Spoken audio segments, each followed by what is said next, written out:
തിരുവനന്തപുരം പാലോട് നവവധുവിനെ ഭർതൃഗൃഹത്തിൽ തൂങ്ങി മരിച്ച നിലയിൽ കണ്ടെത്തിയ സംഭവത്തിൽ ദുരൂഹത ആരോപിച്ചു കുടുംബം. ഇന്ദുജിയുടെ മരണം കൊലപാതകമാണെന്നും ജാതി വിവേചനവും ശാരീരിക ഉപദ്രവവും മകൾ നേരിട്ടെന്നും കുടുംബാംഗങ്ങൾ പറഞ്ഞു. ഇന്ദുജിയുടെ ഭർത്താവ് അഭിജിത്തിനെ പോലീസ് കസ്റ്റഡിയിലെടുത്തു. ഇന്ദുജയെ ഭർത്താവ് അഭിജിത്ത് ഉപദ്രവിച്ചിരുന്നുവെന്നും ഇയാളെ പേടിച്ച 2 തവണ മകൾ വീട്ടിൽ വന്നിരുന്നുവെന്നും പിതാവ് ശശിധരൻ കാണി. അവൾ പേടിച്ച് 2-3 ദിവസം വീട്ടിൽ വന്നിരുന്നു. കഴിഞ്ഞ ഞായറാഴ്ച വീട്ടിൽ വന്നിരുന്നു. അപ്പം അവളെ ദേഹത്തൊക്കെ മുറിവും പാടുമൊക്കെ ഉണ്ടായിരുന്നു. എൻ്റെ മോളെ കൊന്നുകളഞ്ഞവൻ ഗാർഹിക പീഡനം അവൻ കൊണ്ടുപോയതിന് ശേഷം ഉണ്ടായിരുന്നു. ഇതിനു പുറമെ ജാതി വിവേചനം നേരിട്ടുവെന്ന ഗുരുതര ആരോപണവും കുടുംബം ഉന്നയിക്കുന്നു. നമ്മൾ ആദിവാസി കാണിക്കാർ സമുദായത്തിൽപ്പെട്ടവരാണ്.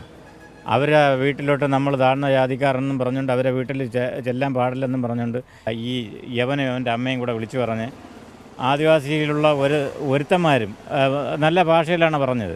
ഒരുത്തന്മാരും എൻ്റെ വീട്ടിൻ്റെ കാമ്പൗണ്ടിൽ കയറിപ്പോകില്ലെന്ന് പറഞ്ഞു. അതേസമയം നെടുമങ്ങാട് താലൂക്ക് ആശുപത്രിയിൽ നടത്തിയ ഇൻക്വസ്റ്റിൽ ഇന്ദുജിയുടെ ശരീരത്തിൽ അടിയേറ്റ പാടുകൾ കണ്ടെത്തി. മൃതദേഹം പോസ്റ്റ്മോർട്ടത്തിനായി തിരുവനന്തപുരം മെഡിക്കൽ കോളേജ് ആശുപത്രിയിലേക്ക് മാറ്റി. കുടുംബത്തിന്റെ ആരോപണത്തിൽ ഭർത്താവ് അഭിജിത്തിനെ പോലീസ് കസ്റ്റഡിയിലെടുത്തു. ഇയാളെ വിശദമായി ചോദ്യം ചെയ്യാനാണ് അന്വേഷണ സംഘത്തിന്റെ തീരുമാനം. 24 തിരുവനന്തപുരം.